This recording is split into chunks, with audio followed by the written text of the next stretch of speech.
Just like always, a quick recap of what we digested on the tape. Not a lot different than what we felt after the game. Missed opportunities offensively, not efficient enough. Obviously, the passing game needs to give us some opportunity to score some more points. Limited opportunities after digesting it. I mean, you get 8 total drives, but we got to be able to score some more points. Defensively, a lot to like, but just some critical moments where we did not execute very well, and they took advantage of that. Credit to those guys playing a solid second half, better than we did in the fourth quarter ultimately. And so we did digest it, and now all eyes have been on Cal here for a day and a half. Excited to get back home, reach the stadium, play in front of Beaver Nation, the energy that they create. Counting on it again this Saturday against a program. I say this each week, but a program I got a bunch of respect for.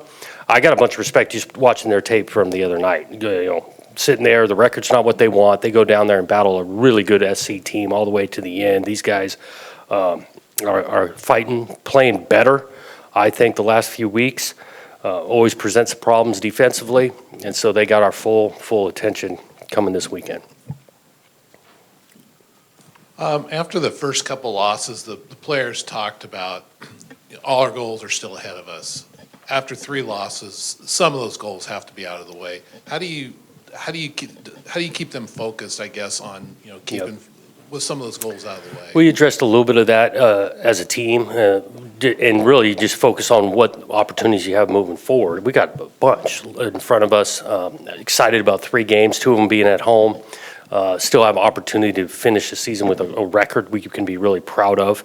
Obviously, we're going to play in the postseason, and so the opportunity we've got to, make that game even better by the way we play. And again, we've got a mature group. There's no question. There's some disappointment anytime you lose, but they've rallied back. I thought the vibe was solid yesterday, digesting the tape, and I'm expecting these guys to be really energized and inspired this week. The one thing that seemed to stand out on defense was it just seemed like he couldn't get to Penix. And there was times where he just had way too much time back there. Was there some reason in particular you're just having trouble getting past their offensive line and getting to him? I'll start with credit to them. I mean, that old line can pass pro now, and they've shown it on tape each week. That guy does a good job of when he needed to buy a little bit more time, he can do it, whether that's just getting depth in the pocket, sliding one way or the other. Ball came out pretty quick sometimes. So, it starts with how good they are. And again, we did change our looks. We didn't sit there and blitz every snap. We could have probably got to him more if we'd done that, but then you put yourself exposed on the back end, and they got some good receivers. So, throughout the night, that offense, and for them to, we held them to 24 points and really had opportunities to not even do that if we would have played a little better on 3rd and 4th down. What happened on the touchdown, on the busted coverage with the touchdown? Busted coverage, miscommunication, weren't on the same page, and you give up touchdowns when you're not on the same page on defense. That I guess on defense, that was the other glaring thing, was all the 3rd and 4th and longs. Yep. How much did you guys go over that? Was there something in particular that stood out? Started with doing your job. We got a couple of just missed, I'll call it assignments, technique in coverage that, especially I think about that 4th down, the first scoring drive they've got. We're not playing the coverage correctly. Obviously, the bust on the other one, giving up points, and then again, so often we just focus on ourselves. You got to give this guy credit. That quarterback's going to play in the National Football League, and he did some good things on 3rd down. Do you have an update on Chance? I really don't. We'll see how he looks kind of this week in practice, but nothing different. And how much benefit do you get from not only a lot of film on Plummer coming up this week, but actually having played against him last year? Yeah, he beat us last year. The guy continues to, again, that offense in general, but that guy will stand in there and throw it. They've gotten better. I think they found some things that they really like offensively over the last couple of weeks, and so he's a good player that can make a lot of throws.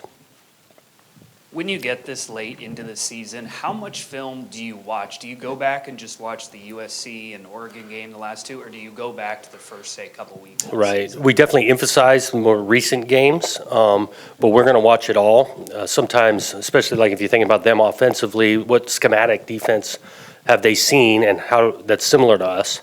and you emphasize those. But we'll watch it all, emphasize really the last month on both sides of the ball. Hey, Coach, regarding the play in the game on Friday night, where the timeout was confused and all that, and was Damian on the threshold of scoring on that play? Can you just kind of relive that for us? Yeah, he's definitely got a crease. I mean, they're starting to blow the whistle after he's, I think, down the field a little bit. But whether he I don't know if he's going to score, but it's definitely a large gain. And again, these are bang plays. I'm moving down the sideline because the play clock is getting low. Glance my eyes over if we're going to get this thing snapped or not, and he did. But the back judge or side judge from behind felt like, yeah, that's what I wanted was a timeout, and he called it. One more thing, regarding Plummer.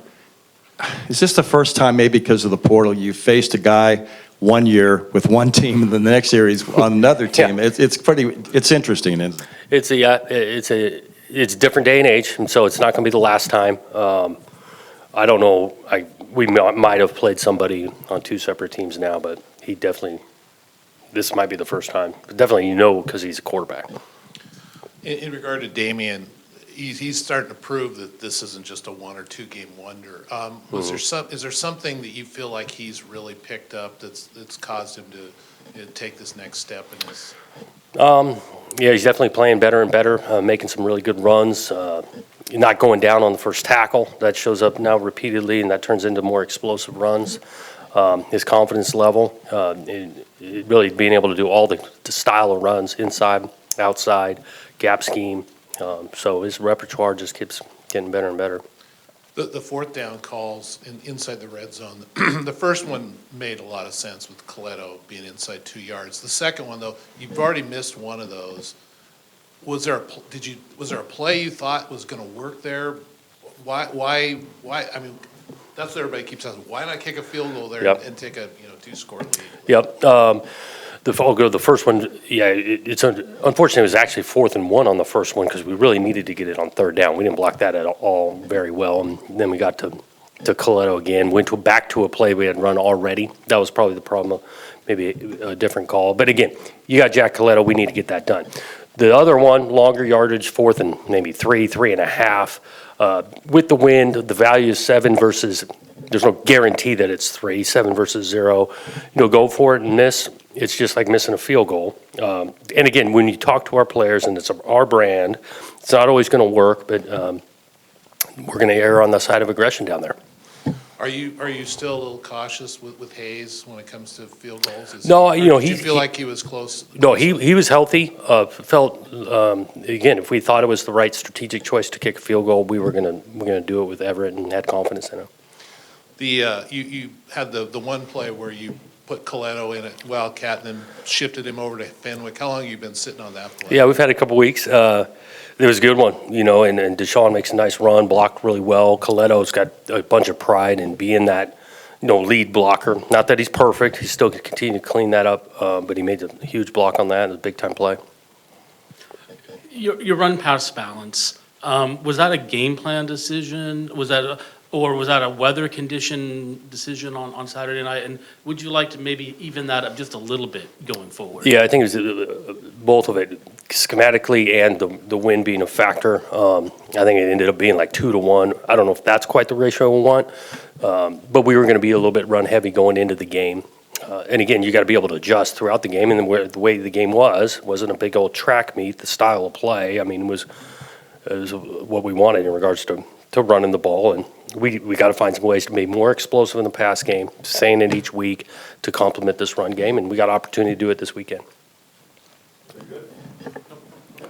Is there an update on Trey Lowe's status for this? Closer. We'll kind of see how he responds throughout this week of practice because he did start to practice last week. So we'll know by the end of the week. And Jade Knott for them as a freshman running back. How good is he? Really good player. I mean, good. He can carry it, but he can catch it. They're throwing him the ball too. He's a well-rounded back that can carry it, be physical, make you miss, and they're doing a good job with him, getting him touches. Thanks.